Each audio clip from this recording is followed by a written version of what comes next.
ಹಂಸಲೇಖ ಪ್ರಪ್ರಥಮ ಬಾರಿಗೆ ಅಣ್ಣವರ ಸಿನಿಮಾಗೆ ಮ್ಯೂಸಿಕ್ ಕೊಡ್ತಾ ಇರುವಂತಹ ಸಿನಿಮಾ. ಪುನೀತ್ ಮತ್ತು ಅಣ್ಣವರು ಆಕ್ಟಿಂಗ್ ಮಾಡಿದ್ದಾರೆ ಅಂದ್ರೆ ಆ ಸಿನಿಮಾಗಳೆಲ್ಲವೂ ಕೂಡ ಸೂಪರ್ ಡೂಪರ್ ಹಿಟ್. ಪರಶುರಾಮ ಸಿನಿಮಾದಲ್ಲಿ ಮತ್ತೊಬ್ಬರು ಗಮನ ಸೆಳೆದವರು ಅಂದ್ರೆ ಅಶೋಕ್ ರಾವ್. ಒಂದ್ ಕಡೆ ನಂಜುಂಡಿ ಕಲ್ಯಾಣ ಸಿನಿಮಾ ನೋಡೋಕೆ ಬರ್ತಾ ಇರುವಂತಹ ಪ್ರೇಕ್ಷಕರು, ಮತ್ತೊಂದ್ ಕಡೆ ಪರಶುರಾಮ ಸಿನಿಮಾದ ಟಿಕೆಟ್ ತಗೋಬೇಕು ಅಂತ ನೆರೆದಿರುವಂತಹ ಅಭಿಮಾನಿಗಳು. 50 ದಿನದ ತನಕ matinee first show daily house full.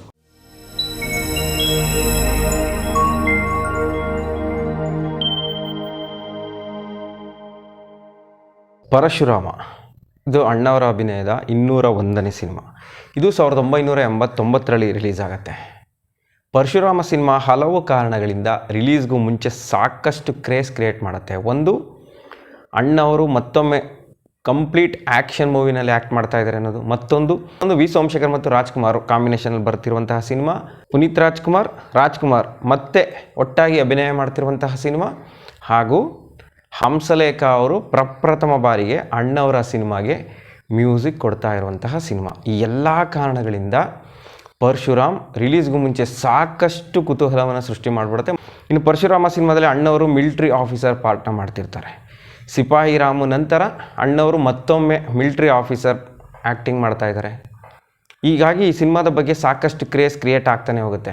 ಮೊದಲಿಗೆ ಅಣ್ಣವರು ದೇವತಾ ಮನುಷ್ಯ ಆದಮೇಲೆ ಇನ್ನು ಸಿನಿಮಾನೇ ಮಾಡೋದು ಬೇಡ ಅಂತ ಕೂತ್ಬಿಟ್ಟಿರ್ತಾರೆ. 200 ಸಿನಿಮಾ ಆಯಿತು, ಮಕ್ಕಳು ಸಿನಿಮಾ ರಂಗಕ್ಕೆ ಬಂದಿದ್ದಾರೆ, ಮತ್ತೆ ನಾನು ಯಾಕೆ ಮಾಡೋದು ಬೇಡ ಅಂತ ಅವ್ರು ತೀರ್ಮಾನ ಮಾಡ್ಕೊಂಡ್ಬಿಟ್ಟಿರ್ತಾರೆ. ಇದೊಂದು ಕಥೆಯನ್ನು ರೆಡಿ ಮಾಡಿರ್ತಾರೆ ಪಾರ್ವತಮ್ಮ ಮತ್ತು ವರದಪ್ಪನವರು. ವಿ ಸೋಮಶೇಖರ್ ಅವರ ಕಾಂಬಿನೇಷನಲ್ಲಿ ಮಾಡೋಣ ಅಂತ. ಆಗ ಅಣ್ಣವರು ಆ ಸಿನಿಮಾಗೆ ಗ್ರೀನ್ ಸಿಗ್ನಲ್ ಕೊಡ್ತಾರೆ. ಪರಶುರಾಮ 1989 ದಸರಾ ಸಂದರ್ಭದಲ್ಲಿ ರಿಲೀಸ್ ಆಗುತ್ತೆ. ಅದು ನಮ್ಮ ಮೈಸೂರಿನಲ್ಲಿ ರಣಜಿತ್ ಲಕ್ಷ್ಮೀ ಸರಸ್ವತಿ, ಬೆಂಗಳೂರಿನಲ್ಲಿ ಸಂತೋಷ್ ಮೈನ್ ಥಿಯೇಟ್ರು, ಮಂಡ್ಯದಲ್ಲಿ ಗುರುಶ್ರೀ.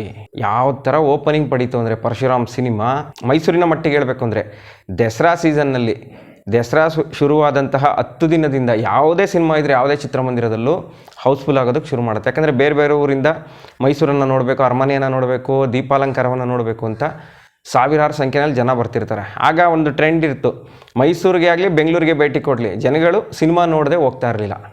70% ಜನ ಸಿನಿಮಾ ನೋಡಿದ್ರೇ ಅವರಿಗೆ ಅವರ ಒಂದು ಪ್ರವಾಸ ಫುಲ್ಫಿಲ್ ಆಯಿತು ಅಂತ.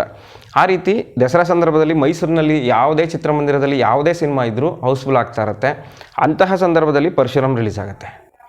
ದಸರಾ ಇವತ್ತು ವಿಜಯದಶಮಿ ಆಗುತ್ತೆ, ಅದಾದ 3 ದಿನಕ್ಕೆ ಪರಶುರಾಮ್ ರಿಲೀಸ್ ಆಗೋದು. ಪರಶುರಾಮ ಟಿಕೆಟ್ ಕೊಡೋದಕ್ಕೆ ಕ್ರೌಡ್ನ ಕಂಟ್ರೋಲ್ ಮಾಡೋಕ್ಕಾಗ್ತಾ ಇರಲಿಲ್ಲ ಅಂತ ಇವತ್ತಿಗೂ ನಮ್ಮ ಅಣ್ಣಂದರು ನಮ್ಮ ತಂದೆಯವ್ರು ನೆನೆಸ್ಕೋತಾರೆ. ಒಂದು, ಅಣ್ಣವರ ಯಾವುದೇ ಹೊಸ ಸಿನಿಮಾ ರಿಲೀಸ್ ಆಗ್ತಾ ಇದ್ರು ಕೂಡ ಸಾವಿರಾರು ಸಂಖ್ಯೆಯಲ್ಲಿ ಅಭಿಮಾನಿಗಳು ಥಿಯೇಟರ್ ಮುಂದೆ ಜಮಾಯಿಸ್ಬಿಡ್ತಾರೆ. ಇದು ದಸರಾ ಸಂದರ್ಭ. ಅಭಿಮಾನಿಗಳ ಜೊತೆ ಬೇರೆ ಬೇರೆ ಊರಿಂದ ಬಂದಿರೋ ಜನ ಕೂಡ ಸಿನಿಮಾ ಟಿಕೆಟ್ ತಗೊಳ್ಳೋದಕ್ಕೆ ಜನ ಸಾಗರದಂತೆ ಥಿಯೇಟ್ರ್ ಮುಂದೆ ನೆರೆದು ಬಿಡ್ತಾರೆ. ಕಂಟ್ರೋಲ್ ಮಾಡೋಕ್ಕಾಗ್ದೇ ಹೆಚ್ಚಿನ ಪೊಲೀಸ್ ಭದ್ರತೆಯಲ್ಲಿ ಪರಶುರಾಮ ಟಿಕೆಟ್ನ ಕೊಡ್ತಾರೆ.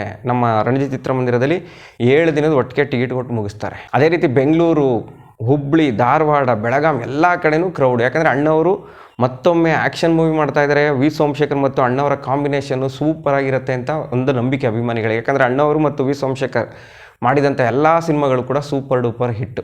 ಬಂಗಾರದ ಪಂಜರ 25 ವಾರ, ಪ್ರೇಮದ ಕಾಣಿಕೆ 25 ವಾರ, ಶಂಕರ್ ಊರು 1 ವರ್ಷ, ಸಾವಿನೆಡೆ 100 ದಿನ, ರೀತಿ ಎಲ್ಲ ಸಿನಿಮಾಗಳು ಕೂಡ ಸೂಪರ್ ಡೂಪರ್ ಹಿಟ್ ಆಗಿರುತ್ತೆ. ಮತ್ತು ವಿ ಸೋಮಶೇಖರ್ ಅವರು ಪಕ್ಕಾ ಕಮರ್ಷಿಯಲ್ ಡೈರೆಕ್ಟರ್ ಅಂತ ಹೆಸರು ಮಾಡಿದ್ದವರು. ಅವ್ರದ್ದು ಯಾವುದೇ ಸಿನಿಮಾ ಬಂದರೂ ಪ್ರೊಡ್ಯೂಸರ್ಸ್ಗೆ ಲಾಸ್ ಆಗ್ತಿರಲಿಲ್ಲ. ಹೀಗಾಗಿ ಅವ್ರ ಸಿನಿಮಾದ ಬಗ್ಗೆ ಜನಗಳಿಗೂ ಕೂಡ ಸಾಕಷ್ಟು ನಿರೀಕ್ಷೆ. ಇನ್ನು ಹಂಸಲೇಖ ಅವರು ರಣಧೀರ, ಪ್ರೇಮಲೋಕ, ರಣರಂಗ ಈ ರೀತಿ ಒಂದ್ರ ಮೇಲೊಂದು ಸೂಪರ್ ಹಿಟ್ ಸಿನಿಮಾಗಳನ್ನು ಕೊಟ್ಬಿಟ್ಟಿರ್ತಾರೆ. ಎಲ್ಲ ಸಿನಿಮಾದಲ್ಲೂ ಹಾಡುಗಳು ಮತ್ತು ಹಿನ್ನೆಲೆ ಸಂಗೀತ ಅತ್ಯದ್ಭುತವಾಗಿರುತ್ತೆ. ಹೀಗಾಗಿ ಹಂಸಲೇಖ ಮತ್ತು ಅಣ್ಣವರು ಒಟ್ಟಾಗಿ ಈ ಸಿನಿಮಾದಲ್ಲಿ ಯಾವ ರೀತಿ ಹಾಡುಗಳಿರುತ್ತೆ, ಈ ಸಿನಿಮಾದಲ್ಲಿ ಯಾವ ರೀತಿ ಬ್ಯಾಕ್ಗ್ರೌಂಡ್ ಮ್ಯೂಸಿಕ್ ಇರುತ್ತೆ ಅನ್ನೋದು ಅಭಿಮಾನಿಗಳ ಕುತೂಹಲ. ಹೀಗಾಗಿ ಆ ಸಿನಿಮಾವನ್ನು ಕಣ್ತುಂಬ್ಕೋಬೇಕು ಅಂತ ಕಾಯ್ತಾ ಇರ್ತಾರೆ. ಸಿನಿಮಾ ನೋಡಿದಂಥ ಪ್ರೇಕ್ಷಕರಿಗೆ ಸಿನಿಮಾದಲ್ಲಿ ಅಣ್ಣವರ ಆ್ಯಕ್ಟಿಂಗ್ ಕೂಡ ಅದ್ಭುತವಾಗಿರುತ್ತೆ. ಮತ್ತು ಆ ಸಿನಿಮಾದಲ್ಲಿದ್ದಂತಹ ಹಾಡುಗಳು ಮತ್ತು ಬ್ಯಾಕ್ಗ್ರೌಂಡ್ ಮ್ಯೂಸಿಕ್ ಅಭಿಮಾನಿಗಳು ಆ ಸಿನಿಮಾಗೆ ಫಿದಾ ಆಗೋದಕ್ಕೆ ಆ ಸಿನಿಮಾದ ಹಾಡುಗಳು ಮತ್ತು ಮ್ಯೂಸಿಕ್ ಕೂಡ ಕಾರಣವಾಗುತ್ತೆ. ನೋಡಿ ಬೇಕಾದ್ರೆ ನೀವು ಯೂಟ್ಯೂಬಲ್ಲಿ ನೋಡಿಲ್ಲದೆ ಇದ್ದರೆ ಆ ಥರ ಹಂಸಲೇಖ ಅವರು ಆ ಸಿನಿಮಾದಲ್ಲಿ ಬ್ಯಾಕ್ಗ್ರೌಂಡ್ ಸ್ಕೋರ್ನ ಚೆಚ್ಚಿ ಬಿಸಾಕ್ಬಿಟ್ಟಿರ್ತಾರೆ. ಮತ್ತು ಆ ಸಿನಿಮಾ ನೋಡಿ, ಹಂಸಲೇಖ ಅವರು ಮ್ಯೂಸಿಕ್ ಡೈರೆಕ್ಟರ್ ಅಂದರೆ ಸಾಹಿತ್ಯ ಮತ್ತು ಸಂಗೀತ ಎರಡರ ಜವಾಬ್ದಾರಿಯನ್ನು ಕೂಡ ಹಂಸಲೇಖ ಅವರೇ ವಹಿಸ್ಕೊತಾ ಇದ್ರು. ಆದರೆ ಅಣ್ಣವರು ಇಲ್ಲ, ಈ ಸಿನಿಮಾದಲ್ಲಿ ಹಂಸಲೇಖ ಅವ್ರು ಬೇಕಾದ್ರೆ ಒಂದು ಹಾಡು ಬರೀಲಿ, ಮ್ಯೂಸಿಕ್ ಅವ್ರದ್ದು ಇದ್ದೇ ಇರುತ್ತೆ, ಉದಯ್ ಶಂಕರು ಇನ್ನು ಮಿಕ್ಕಿದ ಹಾಡುಗಳನ್ನು ಬರೀಬೇಕು ಮತ್ತು ಸಂಭಾಷಣೆಯನ್ನು ಬರೀಬೇಕು ಅಂತ ಫಸ್ಟೇ ಹೇಳ್ಬಿಟ್ಟಿರ್ತಾರಂತೆ. ಹೀಗಾಗಿ ಆ ಸಿನಿಮಾದಲ್ಲಿ ಹಂಸಲೇಖ ಅವ್ರ ಮ್ಯೂಸಿಕ್ ಇದ್ದರೂ ಕೂಡ ಸಾಹಿತ್ಯ ಮತ್ತು ಸಂಭಾಷಣೆ ಎರಡರ ಜವಾಬ್ದಾರಿ ಚಿ ಉದಯ್ ಶಂಕರ್ ಅವ್ರದ್ದು. ಯಾಕಂದರೆ ಚಿ ಉದಯ್ ಶಂಕರ್ ಅವರು ಇಲ್ಲದೆ ಅಣ್ಣವರು ಯಾವ ಸಿನಿಮಾವನ್ನು ಮಾಡ್ತಿರಲಿಲ್ಲ. ಅವ್ರು ಬರೆದಿರುವಂತಹ ಡೈಲಾಗೇ ಬೇಕು ಅಂತ ಅಣ್ಣವರು ಕೂತ್ಕೊಂಡ್ಬಿಡೋರು. ಅಣ್ಣವರು ಉದಯ್ ಶಂಕರ್ ಅವ್ರನ್ನ ಬಿಟ್ಕೊಡೋದಿಲ್ಲ. ಆ ಸಿನಿಮಾದಲ್ಲಿರುವಂಥ ಹಾಡುಗಳು ನೋಡಿದ್ರಿ ನೀವು, 4 ಕೂಡ ಸೂಪರ್ ಹಿಟ್ ಹಾಡುಗಳು. ಅದರಲ್ಲೂ ಆ ಹುಟ್ಟುಹಬ್ಬದ ಸಾಂಗು ಇವತ್ತಿಗೂ ಎಲ್ಲರ ಮನೆ ಮಾತಾಗಿರುವಂತಹ ಸಾಂಗು. ಪ್ರತಿಯೊಬ್ಬರ ಹುಟ್ಟುಹಬ್ಬದಲ್ಲೂ ಆ ಹಾಡಿಲ್ದೇ ಆ ಕಾರ್ಯಕ್ರಮ ಫುಲ್ಫಿಲ್ ಆಗಲ್ಲ. ಮತ್ತು ಪುನೀತ್ ರಾಜ್ಕುಮಾರ್ 2 ನಕ್ಷತ್ರಗಳು ನಂತರ ಮತ್ತೊಮ್ಮೆ ಅಣ್ಣವ್ರ ಜೊತೆ ಆ್ಯಕ್ಟ್ ಮಾಡ್ತಾ ಇರ್ತಾರೆ. ಹೇಗೆ ವಿ ಸೋಮಶೇಖರ್ ಮತ್ತು ಅಣ್ಣವರ ಸಿನಿಮಾಗಳು ಸೂಪರ್ ಸಕ್ಸಸ್ ಆಗ್ತಿತ್ತು, ಅದೇ ರೀತಿ ಪುನೀತ್ ಮತ್ತು ಅಣ್ಣವರು ಆ್ಯಕ್ಟಿಂಗ್ ಮಾಡಿದ್ದಾರೆ ಅಂದರೆ ಆ ಸಿನಿಮಾಗಳೆಲ್ಲವೂ ಕೂಡ ಸೂಪರ್ ಡೂಪರ್ ಹಿಟ್ಟೆ. ಭಕ್ತ ಪ್ರಹ್ಲಾದ ಆಗ್ಬೋದು, 2 ನಕ್ಷತ್ರಗಳಾಗ್ಬೋದು, ಚಲಿಸುವ ಮೋಡಗಳು ಆಗ್ಬೋದು, ಯಾರಿವನು, ಹೊಸ ಬೆಳಕು, ವಸಂತ ಗೀತ, ಈ ರೀತಿ. ಹೀಗಾಗಿ ಇದರಲ್ಲಿ 2 ನಕ್ಷತ್ರಗಳ ನಂತರ 6 ವರ್ಷಗಳ ಬಳಿಕ ಮತ್ತೊಮ್ಮೆ ಅಣ್ಣವ್ರ ಜೊತೆ ಪುನೀತ್ ರಾಜ್ಕುಮಾರ್ ಆ್ಯಕ್ಟ್ ಮಾಡ್ತಾ ಇರ್ತಾರೆ. ಎಲ್ಲ ಕಾರಣಗಳಿಂದ ಪರಶುರಾಮದ ಕ್ರೇಜ್ ಹೆಚ್ಚಾಗ್ತಾನೆ ಹೋಗುತ್ತೆ ಮತ್ತು ರಿಲೀಸ್ ಆದಮೇಲೂ ಕೂಡ ಜನಸಾಗರದಲ್ಲಿ ಪ್ರದರ್ಶನವಾಗುತ್ತೆ. ಅದು ನಮ್ಮ ಮೈಸೂರು ರಣಜಿತ್ನಲ್ಲಿ ಕಂಟಿನ್ಯೂ 4 ವಾರ 4 ಶೋ ಫುಲ್ಲು.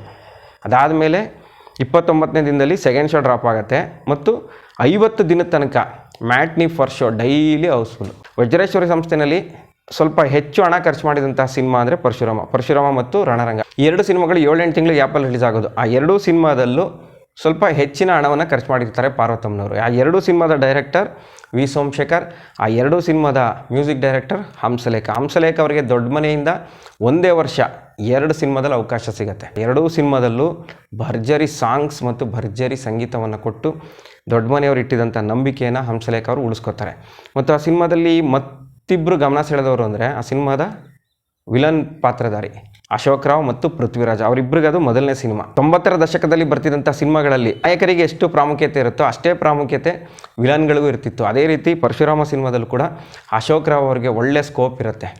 ಅಶೋಕ್ ರಾವ್ ಅವ್ರನ್ನ ಆಯ್ಕೆ ಮಾಡಿದ್ದು ಕೂಡ ಅಣ್ಣವರೇ. ಅಂದರೆ ಪರಶುರಾಮ ಸಿನಿಮಾದಲ್ಲಿ ಒಂದು ರೀತಿ ಅದು ಸೊಫೆಸ್ಟಿಕೇಟೆಡ್ ಕ್ರಿಮಿನಲ್ಸ್ ಅಂತ ಹೇಳ್ಬೋದು. ಅಶೋಕ್ ರಾವ್, CR ಸಿಂಹ, ದೊಡ್ಡಣ್ಣ ಮತ್ತು ಪೃಥ್ವಿರಾಜ್. ಮತ್ತು ಪರಶುರಾಮ ಸಕ್ಸಸ್ ಆಗ್ತಿದ್ದಾಗೇ ಅಶೋಕ್ ರಾವ್ ಅವರಿಗೆ ಕನ್ನಡ ಚಿತ್ರರಂಗದಲ್ಲಿ ಸಾಕಷ್ಟು ಅವಕಾಶಗಳು ಬರುತ್ತೆ.